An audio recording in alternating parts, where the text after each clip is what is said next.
I don't care how you look at it. Whether it's a Category 1. Sandy was a Category 1. Think about this, folks. Global climate. She was a Category 1 storm that just happened to bump into two other storms that just happened to coincide with high tide and a full moon. It was like a perfect storm. Are you going to tell me that the full moon has something to do with man-made global climate change? Does the tide go higher now? Is the tide higher now during a full moon than it was 100 years ago because of man-made global climate? No. Let's be sensible. Put all the factors together, and what do we get? We get perfect timing on Mother Nature, is what we get. Plain and simple. Look, it couldn't have been more beautiful. Well, let's see. We'll just take this hurricane. Mother Nature's just saying, we'll take this hurricane and toss it up the East Coast here with these other two storm fronts, one with snow in it, just in time for Sandy to bump into it at the precise moment that it's going to be a full moon and high tide. It was perfect timing. That's what did it.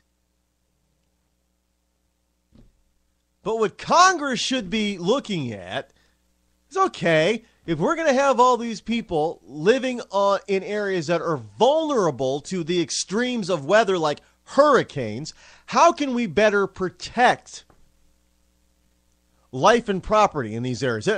Do we need to build more seawalls? Do we need to build different kinds of seawalls? Do we need to build them a little bit farther out from shore? How best do we do this?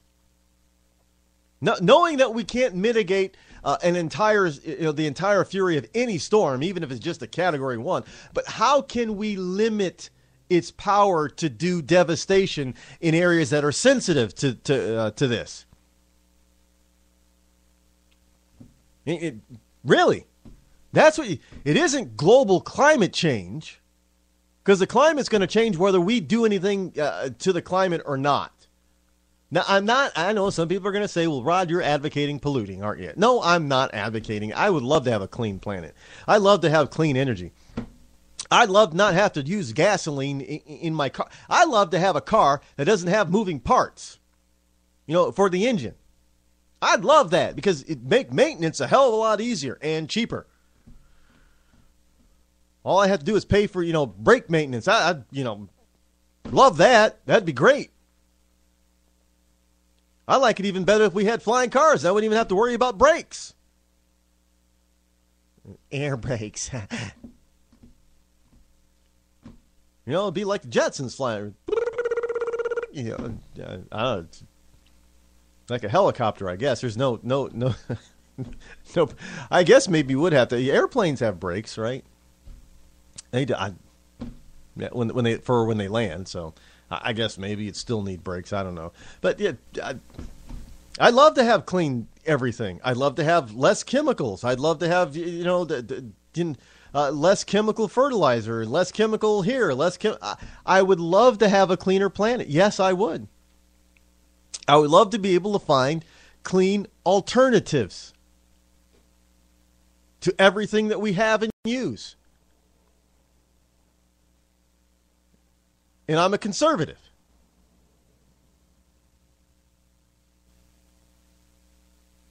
But just to say, that well, you just want to dirty your planet. No, that's not the case for any Republican.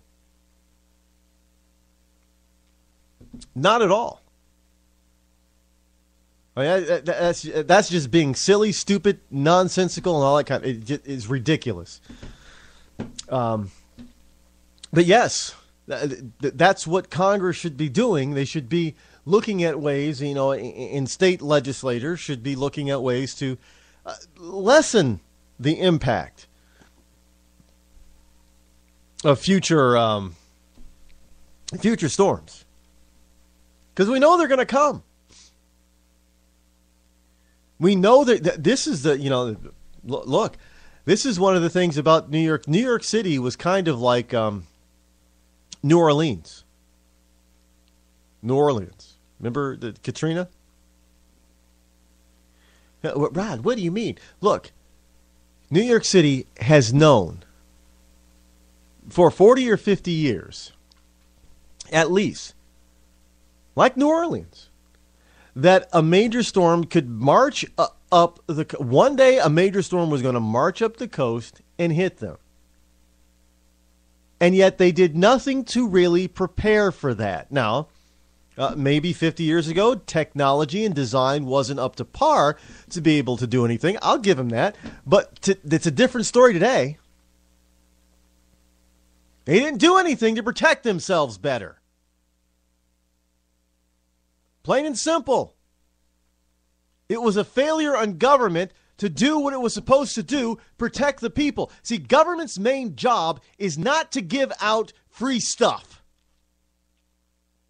Government's main job is to keep law and order and protect society.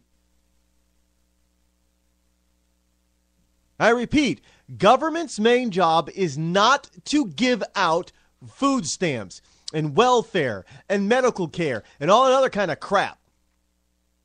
Yes, I called it crap. That belongs to the private sector, not government. Government's job is to keep law and order and to protect society from outside forces of danger. Government failed the people of New Orleans because it didn't do it. Government failed the people of New York City because obviously they didn't do it. Government failed the people of Jersey Shore. Yeah, Jersey Shore basically almost got wiped off the map. They didn't do it. Government all over this country is failing our society because it is not concentrating. Well, Rod, we should be spending money, not on defense. We should be spending money on helping people get welfare programs. No, we should be spending money on our infrastructure and our armament. Now, when I say armament, I don't mean our military. Yeah, that's separate. We need to spend money on our military. Because that's, constitutionally speaking, that's what the federal government is supposed to be doing. When I'm talking about armament, I'm talking about protecting life and property in areas where we can do that. If it means building a higher seawall, then that's what you do. You spend money on building that seawall. Well, it takes away from the view. Well, you know what? If you don't protect it, you're not going to have the view anyway. Because through natural process called erosion, and then these storms are going to wash away your view anyway. And hell, they did. The storm did. It did. You know, it washed it, takes out houses and beaches. And there goes in certain places you're looking at. I've seen pictures of the so-called Jersey Shore community where Snooki comes from, I guess. And people are not going to. There are certain parts of the shore of the beach where houses once stood that no longer exist. People are not going to. They don't have land in there anymore. They're not going to be able to rebuild. It's water. So, you know, if they would have done something beforehand, like putting in some sort of mitigation process or storm channel or system or whatever, then maybe more of the Jersey Shore would still be here. I'm just saying. Maybe not so many people in New York City would have been without power. Maybe the flooding in some of the subways in New York City wouldn't have happened or wouldn't have been as severe. Maybe some of the homes and beaches and parks along the Long Island front that faces out towards the Atlantic wouldn't have been so devastated. Look, we've got countries that get this. England has built a storm dam over the Thames River to protect London and people up the river. Yeah, you know, Denmark, Holland, that's, you know, most of that country is below sea level. Look at all the systems that they've put in place to protect life and property from the sea.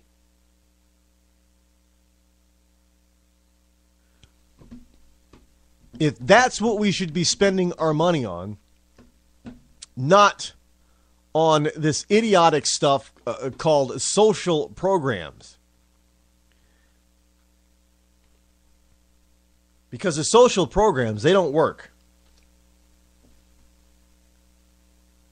I'm sorry, they don't. They don't work. What do you mean they do work? They don't work. Don't you have someplace else to be? Oh, they work at keeping people on. Okay.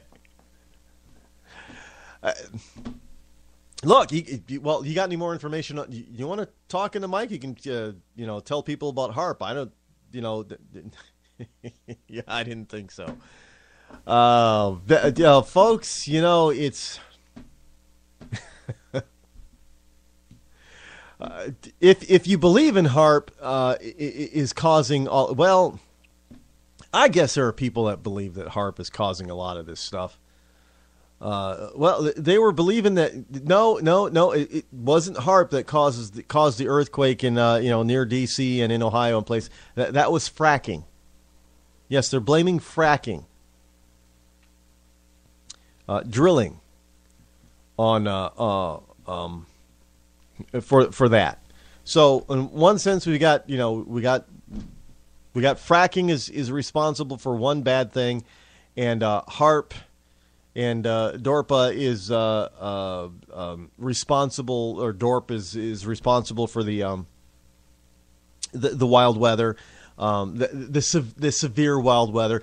Unless, of course, you believe in global climate change, man-made global climate change, then your SUV or your Jeep is the cause of it. Which should we should in one way or another be happy that Chrysler wants to make Jeeps in China or someplace. Right? Because, it wouldn't be Americans making vehicles that are devastating the environment. It'd be the Chinese doing it. They would have the jobs. Yes, they would have the climate ending jobs, of course. But of course. But, hey, they'd be well paid for destroying the environment. And they would have to suffer the monsoon season, because we have hurricane season. They have their equivalent is called a monsoon season.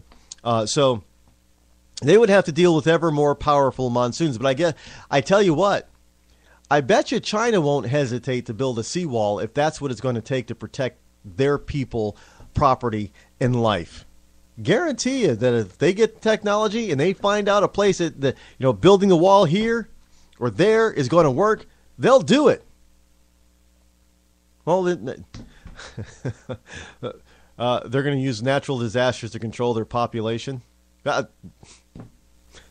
Hey, we've got population control in this country too. We're going to get into that later in the show. Yes, we do. Yes, we have. No, it's not the one child. No, we have population control in this country, and we'll get into it after the break. It's called abortion. This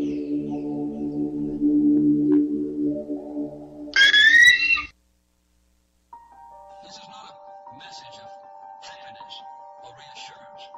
It is a crisis of confidence.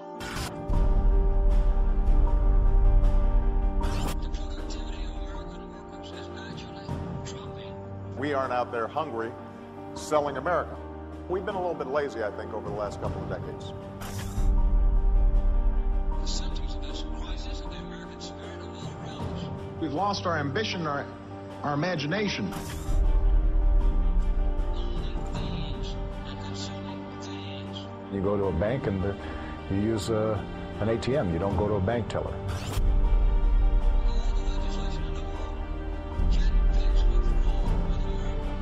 Country that had gotten a little soft. These changes did not happen overnight. Change cannot happen overnight.